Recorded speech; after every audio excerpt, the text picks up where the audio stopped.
దేశవ్యాప్తంగా సుమారు 22 లక్షల మంది విద్యార్థులు హాజరైన నీట్ పరీక్ష మరోసారి విద్యా వ్యవస్థలోని లోపాలను చర్చలోకి తెచ్చింది.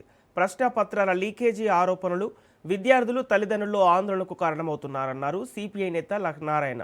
లక్షలాది మంది పోటీల్లో ఉండగా సీట్లు మాత్రం పరిమితంగా ఉండటంతో తీవ్రంగా పోటీ పరిస్థితి నెలకొంది. ఈ పరిస్థితులపై వివిధ వర్గాలు ఆందోళన వ్యక్తం చేస్తూ పరీక్షా వ్యవస్థలో మరింత పారదర్శకత అవసరమని అభిప్రాయపడుతున్నాయి.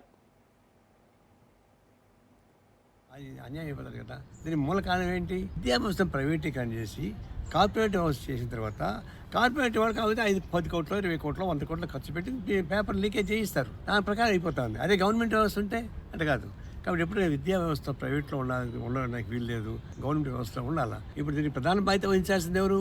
Prime minister, education minister. వీళ్ళు బాధ్యత వహించాలా. ఇట్ ఈస్ ఇన్సల్ట్ అండ్ ఇది part of the prime minister.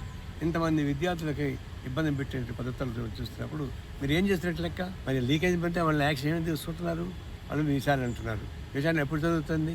ఇవన్నీ చూస్తే ప్రభుత్వంలో ఉన్న బలహీనత, కార్పొరేట్ సంస్థ పైన ఉన్న మమకారం, విద్యార్థుల జీవితాలతో చెలగాట వాడినటువంటి ఈ నీట్ వ్యవస్థని మొత్తం చూసి ఈ నీట్ వ్యవస్థతో పాటు ప్రైవేట్ వ్యవస్థని కూడా రద్దు చేసి ప్రభుత్వ ఆధ్వర్యంలోనే ఈ విద్యా వ్యవస్థ ఉండాలని చెప్పేసి కోరుకుంటున్నాను.